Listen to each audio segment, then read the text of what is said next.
I'm Tenitra Batiste, and I want to know if the Falcons defense can dominate, make it 2 straight, and get a little payback from Week 18 of last season.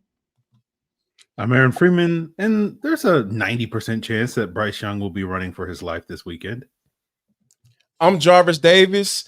Give me more Bijan. Rise up, A-Town. It's the Falcons Squad. Everything Atlanta Falcons every week. Breaking down all the big hits and game-changing plays from the ATL. The way only the Locked On Podcast Network can. Straight from the ATL, the Falcons Squad Show starts now. Welcome to the Falcons Squad Show, your home for the best Atlanta Falcons football talk. I'm your host, Tenitra Batiste. Alongside me are Locked On Falcons host Aaron Freeman and Locked On analyst Jarvis Davis. Today's episode is sponsored by PrizePicks. Download the PrizePicks app today and use code LOCKEDONNFL to get $50 in lineups after you play your first $5 lineup. So if the Panthers are too deep, can Zach Robinson take advantage? We'll discuss.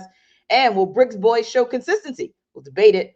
Also, are we really saying he has a chance? My goodness, we'll have to download on that. But first, let's debate on if the Falcons have a guy who can go if 24 can't. So, guys, AJ Terrell did not practice Wednesday, of course, dealing with that hamstring injury he sustained just before halftime of the Vikings game Sunday. And Coach Raheem Morris said that AJ is week to week. So, Jarvis, since it's likely the Falcons have to prepare for life without Terrell for a while and at least for this weekend, should they bring someone in, or do you think the Falcons know who they need in-house? I feel like they have who they need in-house because here's the thing. One of the things that I really appreciate about this defense is that they're deep. They're loaded. Like if you're talking about a 3rd round pick from last year and Braylon Trice, people aren't even thinking about him anymore. Just from an edge rusher standpoint, like they have some guys. And then, when AJ Terrell went out the game, you didn't see any big plays. Justin Jefferson didn't start all of a sudden going off and, getting loose and all that stuff. So I feel like, I have the confidence and the depth that this team has built. Man, what I'm talking about depth on the defensive side of the football for the Atlanta Falcons in 2025. I feel like I'm in a outer realm of worlds right now when it comes to talking football. But I think that I don't think that the Falcons are pressed like they normally would be if they lose a guy of AJ Terrell's caliber. Not saying that they're not going to miss him. Yeah, they're going to miss him. However, there are some guys that they can put in there and you're not going to be like, oh my gosh, why did they go sign someone? Because, you saw that once he went out, like you mentioned before halftime, and you were able to, still dominate up front. So that's the main reason why I'm confident that they're not going to go out and get one. Yeah, and Aaron, when you look at the stat line for AJ Terrell so far this season, 8 solo tackles, 2 passes defensed, it may not look like a stellar stat line per se, but AJ Terrell, we know, can be flat out disruptive. So it goes beyond just what he brings from the stats perspective, and also a leader on this team, a leader in the secondary, a leader on the defense that you kind of lose. But that said, it's a hamstring injury that you're hoping maybe just with some rest, just like we talked about with Jalen Walker. Sometimes those are the injuries where you're just going to have to rest the person and so that they can at least get back and be 100%. We saw what that looked like, or have seen what that's looked like for Jalen Walker for a couple of games after some rest. But with AJ Terrell, do you feel like, my goodness, with all that he brings to the table, former Pro Bowler, how do you replace him? Do you do it in-house or do you go outside? Well, what AJ Terrell is a number 1 corner. And, yes, I don't think the Falcons have a number 1 corner also on their roster in addition to them. And I don't think in the middle of September, you're going to be able to go out and find a number 1 corner on the streets unless you want to go out there and get, Stephon Gilmore, if you still think he's got, something left in the tank at age 35 at this stage in his career. So it's one of those things where I just think you you're just kind of stuck with what you have in house, and you just hope that you can kind of tread water at that position in the intervening weeks. I think Terrell and McMillan has looked really good in his first 2 games, and I'm like, we got to deal with this guy. Mike Evans, we're about to get this guy out the paint, and then here come Emeka Egbuka and Terrell and McMillan to have to deal with for the next 7 to 10 years or whatever. So not looking forward to that. But that he's going to be a real challenge for this secondary this weekend. You got Terry McLaurin. We know how good AJ Terrell was against Terry McLaurin last year, coming up in week 4. And then you have Buffalo and San Francisco coming at the bye. Then you have the Miami receivers after that point. So, AJ Terrell is going to be instrumental. I don't know if you're going to go out there and sign somebody that's going to be like, oh, okay, well, he's going to go down and lock down Tyreek Hill and Jalen Waddle in week 8 or whenever the Falcons play the Dolphins. So to me, it's just kind of, you just need to get AJ Terrell healthy at this point. You trust, hopefully, with the billion corners that the Falcons have in Clark Phillips and D. Alford and CJ Henderson and Kobe Bryant and Billy Bowman, all these guys, and just like, we'll just throw enough of these guys at the problem and something hopefully will stick at this Natron point. Brooks. Don't forget about Natron Brooks too. Natron Brooks. I knew I was forgetting somebody, and I was like, I know your favorite is Kobe Bryant. I know you had to mention him. Yeah. Don't forget about Natron. Yeah. The Mamba mentality. Yes, here on the Falcons Squad Show. I think, so I just think you kind of have to just figure it out with the internal options, just because you're not going to find a solution. Like, I know Asante Samuel Jr. is out there, but he's more of a zone corner. The Falcons have been specializing more in man coverage. He's coming off a neck injury, so like his status is up known. So there are options out there, but I don't know if any of them are really going to solve the AJ Terrell sized hole in your defense. And I think, as Jarvis said, you're just going to have to rely on the pass rush. And again, a crazy statement to make on a Falcons squad show. You're going to rely on the Atlanta Falcons pass rush to make up the difference for the intervening weeks. Yeah, I think that's a great call. And maybe you kind of piecemeal it even through like this week, taking nothing away from the Panthers wide receiver core, but just saying, with the games that you have coming down the gauntlet, you kind of want to see if you can give him even a week's rest. Might be something that is useful down the road. But you guys kind of alluded to it, so I want to go back to what you said, Jarvis, about what second half play looked like, and also what second half play calling looked like. So what do you see, or what did you see that was effective in terms of who Jeff Ulbrich used in replacement of AJ last week against the Vikings, but also how he used his players and how he decided to scheme in that second half? What did you see that you thought was effective? Who did you see that you thought was effective that you think can be effective again in AJ's absence this weekend? I think a guy like D. Alford is a guy that can be effective, because here's the thing, like, pass rush makes corners better. I think that's a fact, right? Like, and there are some people who can argue that, oh yeah, great corners can help the pass rush get there, and I will never subscribe to that, because I'm a former defensive lineman. So yeah, like it starts up front, and that's in all categories and all phases of the game. So for me, I feel like the defensive line is going to be charged this week to say, hey man, like, you lost CB1, like Aaron mentioned, so you guys going to have to turn it up a little bit more. And with the waves of guys that the Falcons have, I don't understand, like, how did we get here? I'm talking about multiple guys that can get to the passer. This is like I'm just happy right now, man. I don't know about y'all, but on a Thursday, I'm talking about multiple guys being able to put their hand in the dirt and say, oh yeah, get Leonard Floyd on this play. Hey man, you can get Brandon Douglas on this play. Oh, you can get, don't forget about Rook, Oh yeah, don't forget about Jalen. Oh, don't forget about James Pierce Jr. It's just so many guys that they can pull from that, if those guys are rushing in sync and having that rush discipline that I talked about, that they didn't necessarily do that well against Baker Mayfield. If they do, they probably get a dub, in that game. But we saw how they were able to basically take JJ McCarthy's soul on Sunday night. So for me, I feel like that's the type of stuff that has to continue.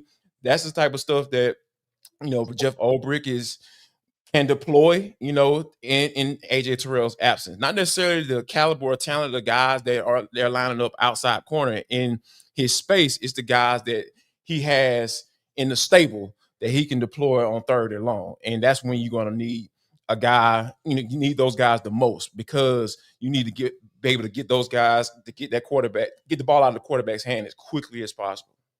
So for Jarvis, it sounds like, Aaron, it's about how Jeff Ulbrich schemes up front and how those guys execute to help the back end more so than it is about who or how Jeff Ulbrich will scheme the secondary or who he'll put in place for AJ Terrell. So for you, is that more what you're looking at as well? Like part of the success that you saw in the second half of last week's game had a lot to do with what was going on up front that allowed even any leakiness that could have happened on the back end to kind of be covered because the front end did its job. Yeah, the Falcons against the Vikings played a lot of quarters in that game, especially in the second half, to try to guard against the deep ball. And obviously having, after Justin Jefferson put the fear of God in them for that 50-yard play right before halftime, it was like, okay, let's make sure we got as many guys back deep as possible so that we don't, break this thing wide open. And so, playing that, I think will help the Falcons in the weeks to come, just to sort of, guard against, whoever, the Panthers and Commanders and whoever else have at those wide receiver positions. And I think Jarvis is right, where you're just going to rely on that front to get home and sort of force the ball out quickly. And I think being aggressive with some of the blitz looks and the stunts and some of the things that you can throw at some of these teams, particularly Carolina this week, where they're down 2 starters on their offensive line at center, with Cade Mays stepping in for Austin Corbett and Chandler Zavala stepping in for Robert Hunt at the right guard position. And I watching the first 2 games for the Panthers, the other day, like it did feel like teams were pretty effective getting after the quarterback by using some of those twists and games and stunts up front. You saw our guy, Calais Campbell, get a sack at the end of last week's game against Arizona to kind of seal that win, where he was able to take advantage of that new look right side with Zavala in at the right guard position on like a twist to sort of seal that game. And hopefully you can see more of that for this Falcons team. I think they've been very effective at that. That was, I think, a big part of why they were able to get so much pressure against the Vikings, by being able to confuse that offensive line and take advantage of it with the injuries that they were dealing with last week. So I think if the Falcons just keep, pushing that button, play some zone coverage, have deep help for these cornerbacks, on the back end, Jesse, don't cheat. So I know you, we know what Jesse likes to do.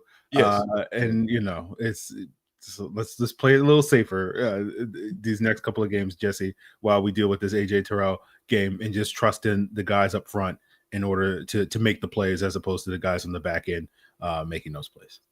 Now, JD, did you see anything that was a big concern? I think that, yes, we would all agree that the defense played solid, especially in substitution and support of AJ Terrell being a no-go in the second half. But did you see anything that maybe concerned you, whether it was the way Jeff Ulbrich schemed the second half in AJ's absence, who he schemed in AJ's absence, that you definitely don't want to see this week?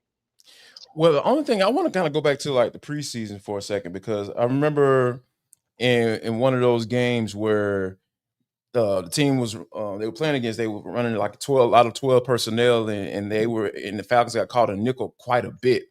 But one thing that I saw that I really liked, and we talk about those in-game adjustments and the game plan coming in, and the difference between preseason and regular season, like game planning. Okay, we're trying to get a good look and see what we can do in this particular with this personnel group in against that particular lineup. They actually made the adjustments in this particular game, because when Minnesota was in at too tight 12 personnel, like on the same side, and they ran that motion, you immediately saw Caden Ellis coming down from that off-ball linebacker to that outside linebacker. Then you had that big nickel personnel with Zach Harrison, and at the end, he slid down into that 4-eye, and you had that a 3-4 look, going on. So that adjustment was to make sure that they are stout against the run, and if they do run it, but they're still able to have the right personnel to have a guy like Divine Diablo still sitting back there waiting and ready to roll, and a guy like Billy Bowman who's back there, doing his thing as well. So I just love what Ulbrich is doing. So that was my major concern in the preseason, given the situation. So now you see the game plan, and now you see the adjustments in game, and especially when you have a guy that's going to be out like AJ Terrell, those in-game adjustments are going to be vital, because what I don't want to see is what happened last year, like you mentioned at the top of the show. We don't want to see that. Yeah, for me, to me, the individual matchups on the back end are probably the main concern. Just you have a lot of small corners in the Falcons room, and you're dealing with some big wide receivers, as I mentioned, Tetairoa McMillan, very, very large human being. Xavier Legette, who's off to a slow start this year, but also a very large human being. You have the sort of wily veteran slot receiver in Hunter Renfrow. There was some couple of times where Billy Bowman gave up some deep opportunities for the Vikings. I don't know if you'll look at Hunter Renfrow as a field stretching sort of slot type, but it'll be interesting to sort of see how Billy Bowman handles the sort of quickness and some more of that underneath sort of classic slot receiver in Hunter Renfrow this week. So to me, I think some of the matchups aren't necessarily in the Falcons' favor, from, a Mike Hughes, a Clark Phillips, D. Alford, these guys on the outside going up against some bigger Panthers receivers. So that's my only concern. If we're seeing, the Falcons pressure get there and just Bryce Young just kind of throwing up 50-50 balls to Ted McMillan down the field and him just mossing dudes. And it's like, well, there's not really a whole lot that we can do to stop that unless you can, put some platform shoes on D. Alford or something like that to get him to grow like 7 inches or something like that to make up the difference between him and some of these wide receivers. So that's my only concern in terms of the back end. And you just kind of have to hope that, your defense goes out there and executes. And so that is not a major issue on Sunday. And to add to what Aaron is saying, this may be one of those scenarios where you see a CJ Henderson get caught up because he is a bigger, those are one of those things where you have that depth, right? So, okay, we got a lot of big boys out here, and we don't want to get, mossed up, so to speak, when it comes to those, those corners getting tried on the outside like that. So I think we might see CJ Henderson because of that fact, because it's about matchups, right? And it's the week-to-week thing. And I think that CJ Henderson might be able to play his way and get that call and be one of those guys to go out there and try to, stop this young group of wide receivers. Yeah. And, thinking of on the flip side, if the Panthers too deep on the defensive side of the ball, can Zach Robinson take advantage? We'll take that under further review.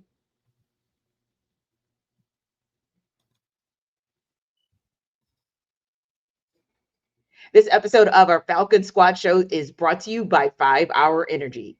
Caffeine just got a flavor upgrade. 5 Hour Energy shots deliver tasty caffeine in 17 bold flavors. Each 2-ounce shot packs the caffeine of a premium 12-ounce cup of coffee, plus B vitamins and nutrients with 0 sugar and 0 crashes. That's a good look. And what you'll love most is how portable they are. Big taste, tiny shot. You can take it anywhere and get that boost when you need it. So think about this. I know for me, I kind of like the berry flavors, but hey, you might have a favorite flavor that you like.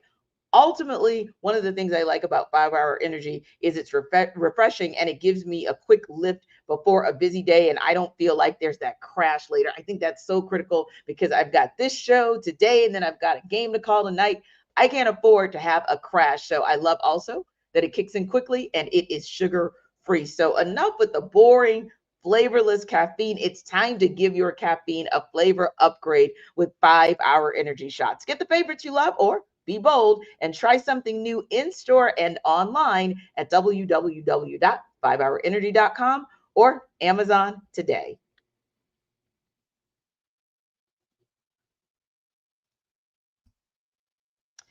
So Aaron, Zach Robinson talked about how surprised he was at how deep the Vikings safeties played throughout the game Sunday night. So if this is a look that you think the Falcons will see against the Carolina Panthers, how can Zach Robinson in this offense take advantage? Yeah, I don't know if the Falcons will see it to the same degree that they saw it against the Vikings, where, I think Brian Flores' defense is really sort of one of these quote unquote new look defenses that is really predicated on, we're going to play two safeties deep and we're going to take away the explosive play from your offense. And we trust in our ability to throw a lot of different things at you up front to sort of make up the difference. And unfortunately for the Vikings, they did not quite make up the difference in the ways that they needed to, particularly in run support.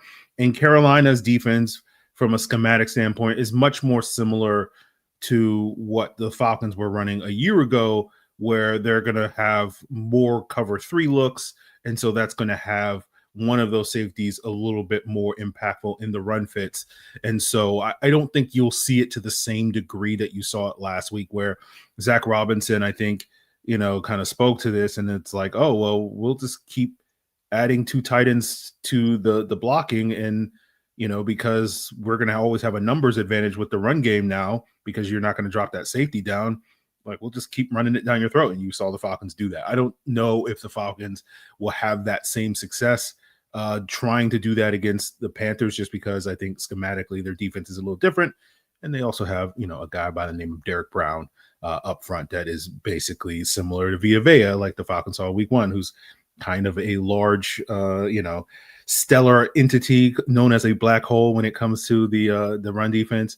So I think it's going to be a little bit more of a challenge schematically, but obviously I think the Falcons will find ways to try to exploit this Panthers defense again, because it's very similar to what the Falcons were running a year ago. It feels like it's improved, because last year's Panthers defense was one of the worst defenses in NFL history. If you look at certain numbers, they look like a functional NFL defense. They're not a good defense, but they're not like historically bad, right? They're just like a normal below average to bad NFL defense. And so I think that's going to be something that the Falcons should be able to exploit. But, it's going to be a little different, I think, just because I don't think Carolina is going to be as committed to their philosophy of like, we're going to stop the deep ball and drop our safeties out of the box or whatnot. I think they're going to be a lot more intent coming off of the Falcons' 218-yard performance against the Vikings. The Panthers gave up 200 yards in week 1 on the ground to the Jacksonville Jaguars. So I think they're going to make a much bigger commitment to trying to stop the run.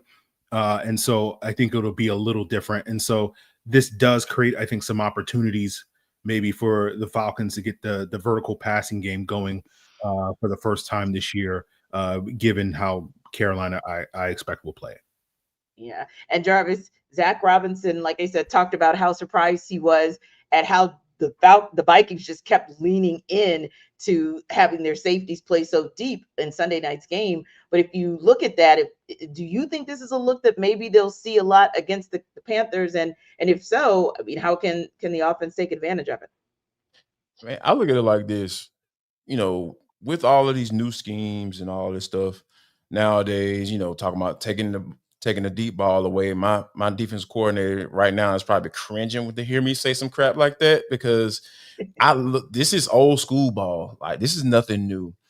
Take the run away, make it one dimensional, and then we'll figure it out from there. So I feel like, based off, because here's the thing, like, that's why these primetime games matter for the Falcons. That's why it's good for them to show well, because teams gonna start paying attention. Like, a lot of people are paying attention to Bijan Robinson right now. A lot of people are paying attention to Bijan Robinson, like whatever you want to refer to him as, right? So I feel like once you see them established what they did, like, because they were dominant, like in the run game, they were dominant. Like when you have that many rushing yards, as a team against a team like the Vikings, whose defense coordinator is very well known for having putting good defenses out there, regardless of who the personnel is out on the field. Yeah, people are going to start paying attention. So I don't think, to answer your question, I don't think that they're going to see the safeties that high, right? And I feel like if, as a defensive coordinator, Giro Vero is going to say, you know what, I'll take my chances with those deep balls. And, Darnell Mooney is still a little banged up a little bit. He's getting himself back acclimated. Drake London is not the fastest guy. Yeah. And he's not 100% either. Right. And he's not 100% either. Then I have JC Horn. So, yeah, I can go, hey, bro, that's you. you want to be the number one guy? Like, yeah, there you go. Take 5 away, and then we'll figure out the rest with Darnell Mooney. We'll roll coverage over there with Darnell Mooney. So, yeah, I think that, given how they played and how much success they had on Sunday night against the Vikings, I feel like they aren't going to see those safeties back that deep like that because – even though Caleb McGarry is gone, like I said, the foundation of this offensive line is still there. You only lost one dude.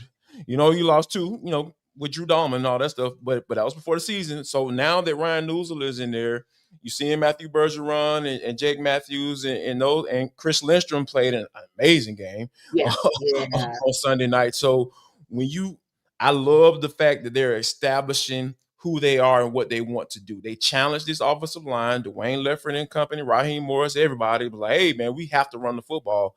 So those guys took that challenge and they succeeded. Now, defensive coordinator is going to look at that tape and say, you know what? Hey, we're just going to take our chance with a young quarterback, but we have to get these guys up off the ground. Like, you make an offense one-dimensional, your chances of winning the football game go up for me. Indeed. And Aaron, Jarvis put it out there. No matter what you call him, Bijan, like he calls himself, Bijan, like his mama calls him, Bijan Robinson is that dude. We heard from Saquon Barkley during Sunday night's broadcast talking about just how special he is. But Raheem Morris and Michael Penix Jr. took it a step further and came out this week saying, hey, we agree that we believe he's the best player in football. Do you agree? I mean, I want to say yes. Right. But like he has the ability on any given night to be the best player in football. Indeed. Right. So I think that is true. And we talked about this during the summer when we were, in our much dreaded list season where all these different lists were coming out and, why certain Falcon players weren't getting enough love on the lists.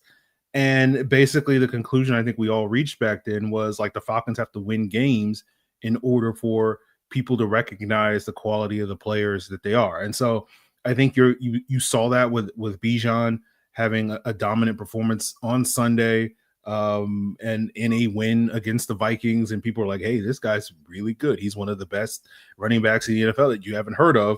Yeah, Saquon and, Derrick Henry got a lot of love. Yeah, Christian McCaffrey gets a lot of love. The reason for that is not only they're all very excellent running backs, but they also play on teams that are, playoff contenders, Super Bowl contenders, all that stuff. Yes. And so basically all I'm saying is like, yes, I want Bijan to be in that conversation, but it's less a Bijan issue and it's more again, Atlanta Falcons. If you can keep winning games, then yes, I think we can have that conversation in earnest about Bijan being the best or one of the best players in football. But if the Falcons are staring at, an 8-9, 9-8 type of season, I don't think we're going to really be having that conversation in earnest by year's end. So, right now, as the Falcons coming off a win, yes, this past week, best player in football. If they win again this Sunday, okay, we can keep that conversation going. So that's kind of where I stand on it.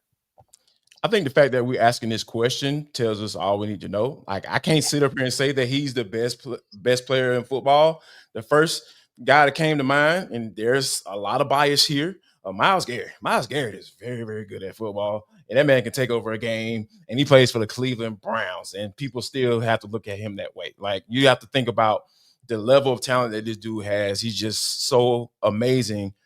But with that being said, I think Bijan Robinson, I got to get used to saying Bijan. Like that's. I ain't gonna get into that. We ain't gonna go down the rabbit hole. But yeah, Bijan is a special player, and I think that, like you said, like the more that the Falcons have these good showings on primetime football, that narrative is going to change. And people are going to put him in that conversation. We're not going to be just asking a question just because the coach said it. Exactly. And I think it's kind of tough because, like you said, Jarvis, you can go all over the place. You can go to the defensive side of the ball and you can make the case for Myles Garrett, right? And then, of course, it's a pass-happy league. So you can make the case for your last two MVPs in Lamar Jackson and Josh Allen. And, of course, MVP right behind them, Patrick Mahomes. So it's kind of tough. And also Saquon Barkley and Derrick Henry having an impact on winning teams.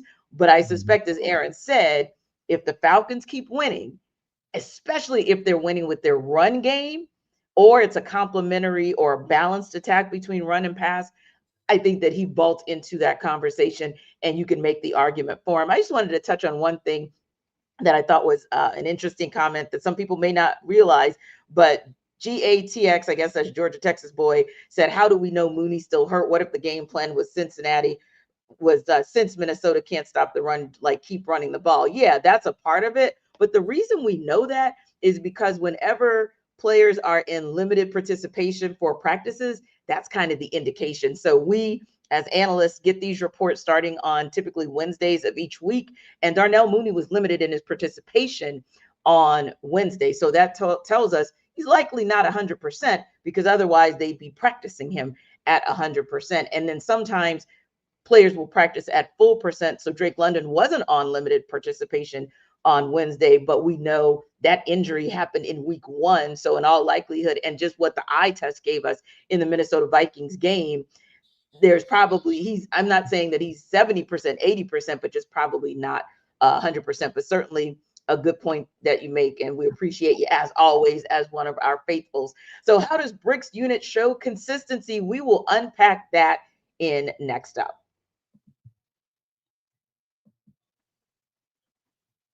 This episode of our Falcons Squad Show is brought to you by PrizePicks, the daily fantasy app where making the right call can actually pay off. You and I make decisions every single day, but on PrizePicks, being right means cashing in. So with football back, PrizePicks is the simplest and fastest way to get in on the action. Just pick more or less on 2 to 6 player projections, and you can turn your takes into real prizes all in less than 60 seconds. So if you've been playing PrizePicks lately, you know it's fun.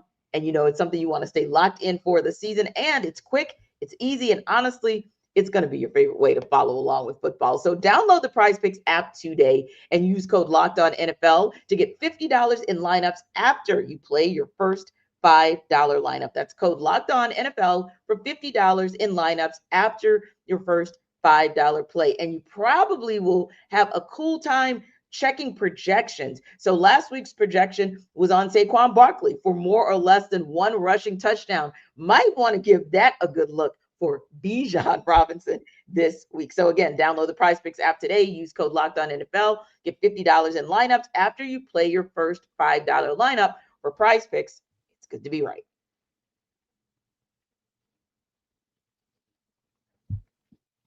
So Jarvis, the Falcons defense was as potent as we've seen it Sunday night against the Vikings. It's probably why you are still floating on cloud 9. And it was really able to dominate in the trenches, particularly just kind of taking the Vikings O-line. And you feel like they were just throwing them all around the yard, if you will.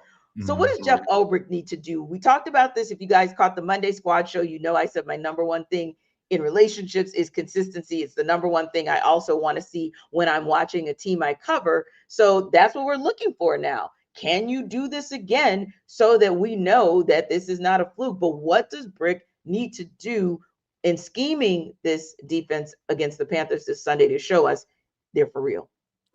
So I have another, I want to continue your relationship analogy, T, if y'all can follow me for a second.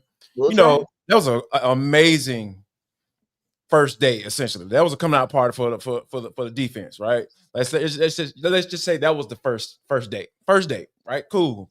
Went amazing. Y'all did everything. Y'all went out, had a good old time, great conversation.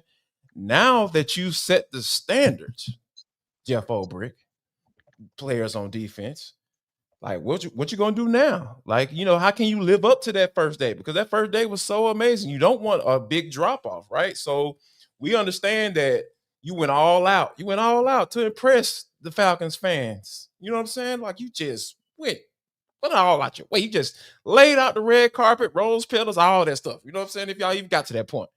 So what are you going to do now? And I think the thing that they have to do now, like we talked about earlier with AJ Terrell being out, that's more pressure on their defensive line. Those guys have to get after the quarterback. Mm-hmm. I want to see, if Caden Ellis has an opportunity to get a pick six, take advantage of it. Xavier Watts, Billy Bowman, those guys, got their first career picks in this last game. So not necessarily picks. Can you do some breakups, pass breakups? Can you make a big play on third down? Like, can we see Jordan? Where is Jordan? He ain't took the ball away yet. If you would have told me come to the season that Xavier Watts would have a pick before Jesse Bates, I would have looked at you like you was crazy. So yeah, I think it's a matter of living up to the standard, not necessarily producing, putting those type of numbers out, because that was ridiculous. 6 sacks, man. If they start doing that every game, I don't know what I'm gonna do with myself. I might do a show with my shirt off. I don't know. It might be one of those. Don't duck your head free. Don't do that, man. You know what I'm saying? You putting visual images in my head that I don't right, that you cannot erase, right? Like, what is this? Well, I guess I need to implement a pause in there when I start doing a show with my shirt off. But anyway, I think that's the thing for them to continue to do what you did last week, with the expectation that more than likely you're not gonna give you 6 sacks and have multiple picks and turnovers and all that stuff. It's just we want to see and feel that it's the same, that's showing that you had last week. Yeah, because that could look like, Aaron, maybe not 6 sacks, but let's look at what the deeper numbers look like, right? Are there those QB hits, or are there those pressures, if you will? They matter in terms of ensuring that you knock Bryce Young off the block and you don't allow him to get rhythm with his receiving core. Also, if you're making him scramble, I mean, we know he can scramble a little bit, but I don't know that we consider him necessarily a top tier mobile QB. So I think, those are some of the things that you can do this week that may not show up perfectly in the sack column, because seeing 6 sacks 2 weekends in a row is probably diabolical and probably not really realistic. But it's the things that maybe Jeff Ulbrich can do to scheme and get you in the ballpark of feeling like your defense, your pass rush in particular, was still effective. Yeah, maybe not 6 sacks, maybe 4. 5.5. Four, a realistic number. Not 4? The rose petals, but can we get the, you know what I'm saying? Can we get the red carpet? Get the red carpet. Yes. Get the champagne, get some tiramisu going, wine and dine, with 4 sacks. I think both you guys playlist, baby, you know what I'm saying? 90s R&B, specifically, you know what I mean? Like, come on with it. I think, as Jarvis said, like, all right, I won't speak for everybody here, but I went into the season with low expectations for the defense. I was like, they're going to be better, but I don't know if they're going to be good. And now, based off of the first 2 games, it's like, oh, they actually might be good. And so now, as Jarvis said, the standard is being raised, where it's like you're going up against this Panthers team that is by no means an offensive juggernaut, that has struggled these first 2 games to get going offensively in the first halves of games. And then they've sort of made it interesting in the second halves of games. And sort of you want to see this defense be like, okay, well, this is not going to be your get right game in the first half of a game. And then when you're one dimensional, because hopefully our offense is up big in the second halves, like Jacksonville and Arizona were, our defense is not going to let you back into the game as you've been able to do, because we're going to be able to get that pressure on the quarterback. And so the standard now is set much, much higher for this Falcons defense. And so can you get after the quarterback? Can you keep these receivers in check? Can you make this not be this sort of typical back and forth divisional game? And as you said, T, like, Bryce Young is not a dangerous runner with the football, but we saw in that week 18 game, he had 2 touchdowns off of scrambles, right? We saw this team struggle against Baker Mayfield dealing with the mobility of the quarterback. J.J. McCarthy had a couple of nice runs last week, but fortunately the Falcons were able to get him down on the ground before he was able to really gash them. And so these are kind of the expectations now where it's like, okay, I don't want to see Bryce Young scrambling for a 20-yard gain. I don't want to see, I want to see Bryce Young, as you said, whether it's, 2 sacks or 6 sacks, I want to see him get hit half a dozen times. I need to see him on his backside, multiple times. I need to see that pressure rate up in the 40s, 50s, and 60s as they have been the first couple of weeks. I want to see some turnovers on the back end. I want to see you get stops in the red zone. I want to see you be able to stop this run game. So now the standard is much, much higher. And I think if they can, live up to that standard, then we can have a real conversation about, hey, forget what Aaron said at the beginning of the season. Like, this is a legit good defense. Yeah. Yeah. And I think too, Jarvis, we have to think about the differences and what that might look like just in terms of the depth that you mentioned. James Pierce, I know we talked a lot about the depth on the secondary, but I think you've been very pleased with the fact that there's depth even up front. And that's something the Falcons may have to take into consideration because James Pierce Jr. missed his practice this week with that groin injury. And that's something that's a little nagging, similar to a hamstring type of injury. So if he can't go, because right now he's listed as questionable for the game Sunday, I mean, what's the concern there? Because of course he got his first sack, albeit a half a sack, but he has a half a sack. And I think we talked about the fact that in game 2, even if the numbers don't belie it, he was still more disruptive than we saw him be in game 1. So how concerned are you if JPJ can't go Sunday? I'm not that concerned because he had this same issue, leading up to the Vikings game. So for me, I look at it as they're being, proceeding with caution, precautionary, whatever, with the guy like James Pierce, and I totally understand that. So that's what I'm gonna take that as. So, but if there's a situation where he does not play, I feel like they can still get through it because of the waves of guys that they can throw at people, right? So you might have Zach Harrison rushing a little bit more off the edge in certain situations, given how the Carolina Panthers are going to try to attack him, because we know they're going to try to run the football with Chuba because Chuba has had success against the Falcons. He didn't necessarily have that much success, like recently. I mean, he's had success against the Falcons recently running the football, but I think that, when you look at how things have played out for the Falcons defense this year, and with AJ Terrell being out, there may be a scenario where Dave Canales might try to take advantage of that, right? So you got to be prepared for that as well. So for me, I think this is one of those deals where they're being precautionary, but if he does not play, if it's more serious than what they're kind of putting out there, and we know how the Falcons are when it comes to injuries and stuff, like, Raheem can get a little slick with the tongue, when it comes to these injuries and how they're going to play out. So, I feel like the Falcons still will be able to function as a defense and be able to throw guys out there that are going to be productive. Yeah. And we started to see an uptick in JPJ's play last week. Very encouraging to see the rookie do what he did. But on the same token, you want to be careful with it too, because you have some very critical games coming up after that Panthers game where you need JPJ at his healthiest. But are you concerned about, well, 2 things. Number one, because Jarvis put it out there, so just to kind of talk about it, the real severity of the injury. And number 2, are you concerned if he can't go just for this week? Not overly concerned at this point in time. I think right now you kind of nailed it, T, where you want to be precautionary with these groin injuries, and sort of if he needs, to take some rest days or whatever, so that he can be in a better position to give, closer to 100% effort on Sundays, then you got to do what you got to do during the week so that you can maximize what he can do during the weekends.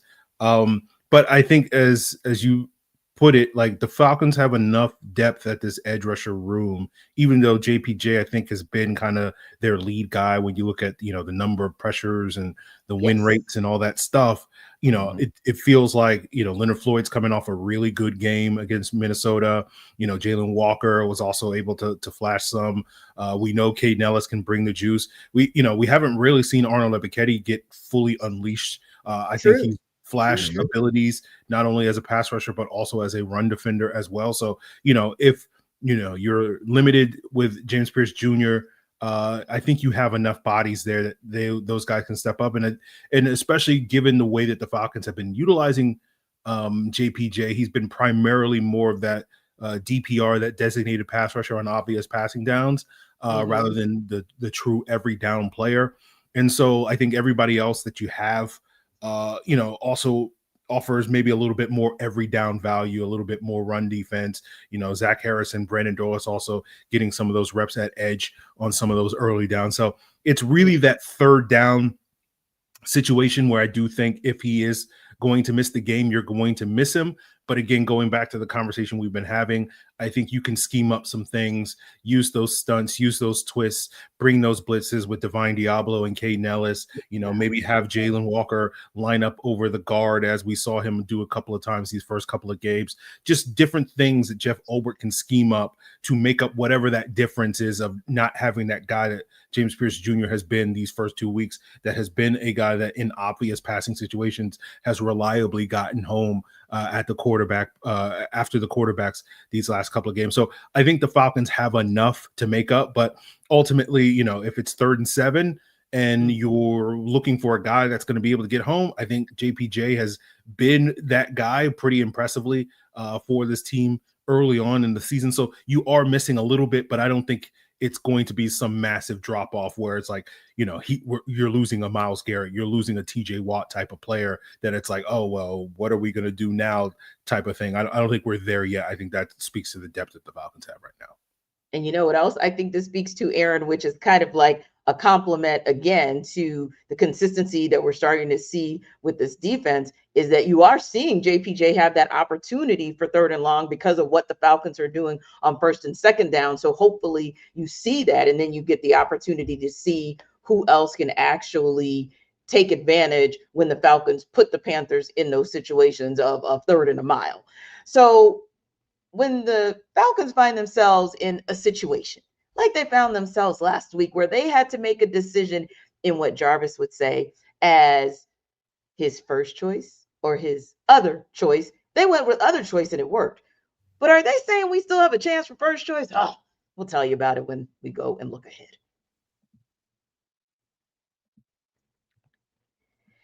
This episode of our Falcons Squad Show is brought to you by Mazda Standard. Mazda crafts cars for those who do more than simply move. So Mazda delivers confidence with every ride, with more IHS Top Safety Pick Plus awards than anyone else as of August of 2025. And from footwork to breathwork, athletes sweat all the details, we know. So Mazda brings that same intention to how they craft every model, and you can feel Japanese craftsmanship in every detail, from the metallic accents to available Napa leather upholstery. You can make everyday drives feel like anything but, from smooth handling to intuitive controls. And with all-wheel drive standard in every crossover SUV, you can drive with confidence through almost any season. So like our players, we sweat every detail. Mazda sweats every detail too, because when you make every move count, impossible becomes irrelevant. Again, we sweat every detail on our Falcon Squad Show.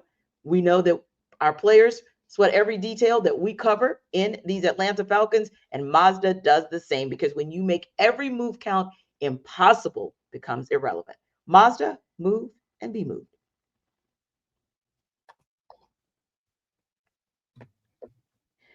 So, Aaron, Coach Ross said there is a 90% chance, not 100%, go figure, but a 90% chance that John Parker Romo is the kicker this week against the Panthers. I know this is your boy, and I know that you want Lil Scrappy to get his shot. Well, 100%, not 100% for Parker Romo. You gonna be a head buster, T?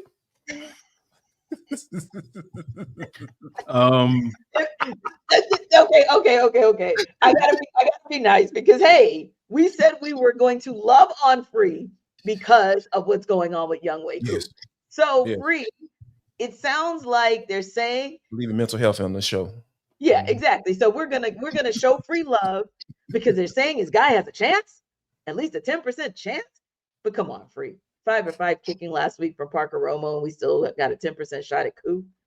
Are we concerned here? No, I mean, going back to what Jarvis said, like you got to read, you got to read between the lines with what Raheem Morris is saying. Stuff like he says things, right? Like they're gonna have a competition this week. Right, they're going to continue that competition going on, but we know in air quotes. Yeah, we know who's going to be the kicker this week. But you gotta keep up appearances. You got to give Younghoe Koo, given the sentimental value. He's got to feel like he's got a fighting shot. Otherwise, what's the point? All that sort of thing. So, it's Raheem saying Raheem stuff. It's coach speak 101. It's like, yeah, we know Parker Romo is going to be the kicker on Sunday. But you got to go out there and say like, no, it's going to be a competition. And you want it to be a competition, right? Well, like sure. That was right. That was the main complaint we had going into week 2, which is like, there wasn't a real competition all summer long. And then it's like, well, you had a competition last week. Romo seemingly won the competition, and you're like, well, you can't have a competition anymore. You can't go back on that. So it's like you got to keep, reinforcing like we're having a real competition. So you say 90% chance that Romo's going to be the guy, but hey, there's still a chance for Younghoe Koo to redeem himself. He just got to go out there, do you, Younghoe, go out there, try hard, and you got a 10% shot at winning this job back or whatever, just so that you can have this ongoing competition. But we know the answer to the question. It's just Raheem saying stuff, Yeah, just to say something. Okay, Jarvis, I'm going to give the analogy that kept rolling through my head as Free was talking, but don't you go down the rabbit hole with it. It just kind of felt like the 90s. Yeah, don't. Yeah. Don't. The go ahead, T. Example. I felt like it was Ross saying to his soon-to-be in a relationship example that Jarvis would give, the soon-to-be ex-girlfriend, like he just wants to let her down easy, but really he's moved on. He is a new girl. He's just trying to let the old ex down easy, Jarvis. Yeah, so he hasn't quite blocked her yet. You know what I'm saying? She has moved to the block phase because she was cool. You know what I'm saying? They used to kick it, nice good time together. You know what I'm saying? But someone else came along and started doing those things that she wasn't willing to do. And like kick 5 field goals, gravitate towards that type of stuff. You know what I'm saying? So you may even had a conversation with hey, I need this in order for this relationship to continue. You know what I'm saying? And she still weren't willing to give that. You know what I mean? So that new woman has given him that, and he's moved on. Now she start getting crazy, start running the mouth. She might get the block. You know what I'm saying? Which to Free's point might be why you say that there's a 10% chance, because just in case it goes sideways with Romo, then you want to still make sure that Koo feels like he's still loved on and he's still appreciated. But for me, I was like, come on now, why are we even considering 10%? But I do understand sometimes it's posturing, because you do have to look at the bigger picture in case this was a one-hit wonder situation, because Parker Romo's situation was a little unique, right? I mean, he used to kick for Minnesota. So this is the perfect opportunity for you to put him in an environment that he's perfectly comfortable in. And once he gets the jitters out from the first kick, then after that, it just becomes a snowball effect in a good way, right? But I say that to say, I don't think we're going to have much of a conversation about the kicking game, because I feel like when you look at keys to the game, Aaron, you really do hold on. Before you go keys, before you might be able to segue what I'm about to say. Speaking of keys, I think John Parker Romo got a key to the crib. You know what I'm saying? Rodon gave John Parker Romo a key to the crib. So he's good now. All you gotta do is just continue to do what he's doing. He's gonna be all right. So so hey man, John Parker, shout out to you, bro. You went and earned that key. You know what I'm saying? Keys to the crib. I gotta offer a key after one. Never mind. We ain't gonna go there. Because we're gonna go from keys to the crib to keys to the game, because keys to the game are so important. And whether Romo has keys to the crib or not, I don't even think it matters this week, quite honestly. Because if we saw if we see what we saw in week 18 of last season, this could very well be a high scoring game for the Falcons. I think their defense is better, so I don't think it's going to be as high a scoring game for the Panthers. But Free, give me your one key to the game in order for the Falcons to get a W come Sunday. Yeah, I mean, you talked about it with the offense. Maybe we can get this passing game going in a major way this week. And I think the key to that is getting them off to a fast start. Yes.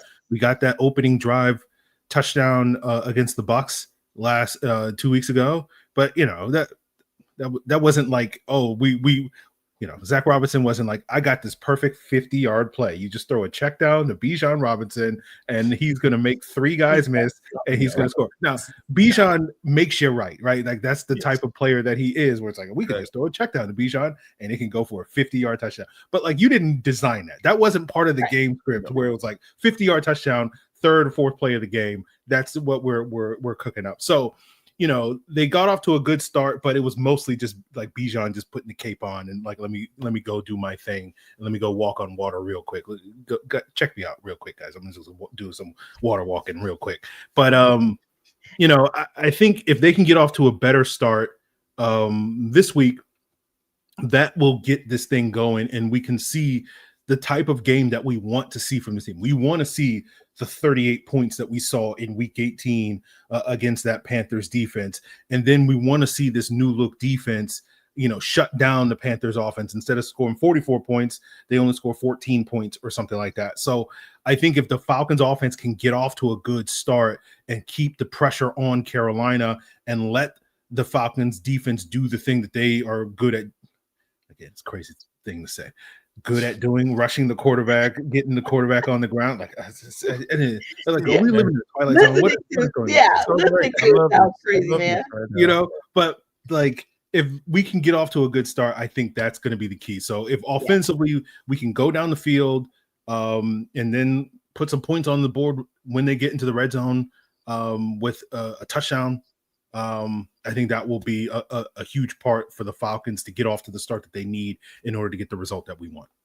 And Jarvis, somewhere in my mind, I feel like that has been an emphasis for Zach Robinson this week. Sure. I think that they understand that it is so important once they get into the red zone to really not settle for the field goals, really be aggressive and try to get after. But I like what Free said about getting after it early, not just having success in the red zone like we saw in that final drive Sunday night, but let's have that success early and then just kind of see the Falcons build on that success. But for you, key to the game. Oh, it has to be, this team has to perform the way it was built to perform. Yes. Meaning all of the draft equity that they've put onto the offensive side of the football, quarterback, double quarterback, tight end, wide receiver, running back, like super running back, like all of those things need to go into place, because to be honest with you, Carolina's not a good football team. Like, make them look like a bad football team. And you do that by getting up early, like Free talked about, and you getting that defense into pass rush mode. And we're not scared of it. Like, see, like, I can't believe that we're having this conversation. So yeah, I think that, this team was built to play with leads. So let's play with a lead. Let's see what that looks like. Let's have a party. Let's have a sack party. Like, I want to see that. Like, everybody taking turns. Like, oh, yeah, boy, it's sweet over here at the right guard spot. Woo, woo. It's center spot, K. Mays. Oh, yeah, I remember when he was at Georgia. Then he left, transferred to Tennessee because he couldn't deal with that heat anymore, or he didn't want to deal with it, what Kirby Smart had going on down there at Athens. So, yeah, these are the type of games that you say, all right, we know we're on the road. We're going on the road. That crowd is not as rambunctious as Minnesota. Like, I think that's safe. That's fair to say, right? Or it might not be there at all. A lot of people, Falcons fans, are saying they're going to travel up there because there ain't nobody in the stadium anyway. So, yeah, absolutely. I think that this is one of those games where it can be a mid crowd and you can get lulled to sleep. And if you get lulled to sleep, Bryce Young going to carve your butt up. So, yeah, they need to play how they were built to play, and that is playing with the lead, offense getting out quickly, and making that offense one-dimensional so you can turn loose those pass rushers. Yeah, and you're right, Jarvis. I've actually spoken to a lot of Falcons fans over the weeks before leading up to the season that talked about this being a great road trip. So yeah, I think they can kind of turn it into a little bit of Cleaning a seats home available, field. T. Yeah, like yeah, Bank of what is it? Bank of America Stadium open for Yes. business. Yes. So real quick before we wrap up, Free, when you think about this game, I know as Jarvis mentioned, Panthers are not a good team, but it would represent the first divisional win of the season for the Falcons. And so how important is this game? Maybe not like a must-win game, but maybe can be a bit of a statement game nonetheless. Well, yeah, I think you got to, if you got to get a win. Like, so it is kind of a must-win game. You can't afford to lose to Carolina, go into a 0-2 hole in the division in a very, very, very, very, very winnable game. So yeah, it's a must-win game in that sense. But yes, I agree with you, T. Like, the expectation is that the Falcons are going to find a way to win, and you want to see a statement win. Obviously, walk away with a win however you need to walk away with a win. If it's ugly, if it's it's like, oh, it wasn't ideal, you got to get it done somehow, some way.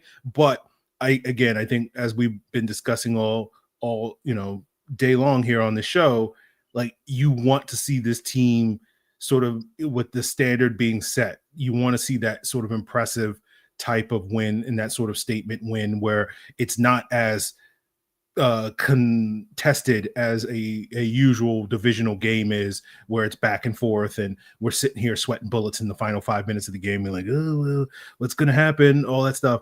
You don't want to see that happen, but this is typically how these divisional games go. They're a lot more competitive than we like to want them to be. But I think absolutely, like, this is a golden opportunity for the Falcons to get a statement win, to basically say, yes, we are in a different tier of team than where Carolina is at this stage. And, that sets you up very well for a big home game, another rematch next week against Washington. Yeah. And I think that, just overall, like, I feel like this is a statement game, can be a statement game for the defense, or should be a statement game for the defense. Show people that they sorry. like you said, this team hasn't looked good. Bryce Young at least look like he's capable of being an NFL quarterback. And we saw the end of last year. Yeah, you give him time, he's gonna cut your butt up. So I think this is a chance, another opportunity for the defense to say, hey, we here. It's different. No more James Lake. Yeah. So let's go out here and get this dub and be the team that the numbers are looking like unbelievable. Let's continue to make those numbers look unbelievable as you go through this early part of the season. Indeed. So thanks to our everydayers for making the Falcon Squad Show your first listen of the day. Be sure to stop by Locked On Falcons with your host, Aaron Freeman, as your second listen, and his frequent contributor, Jarvis. See you next time.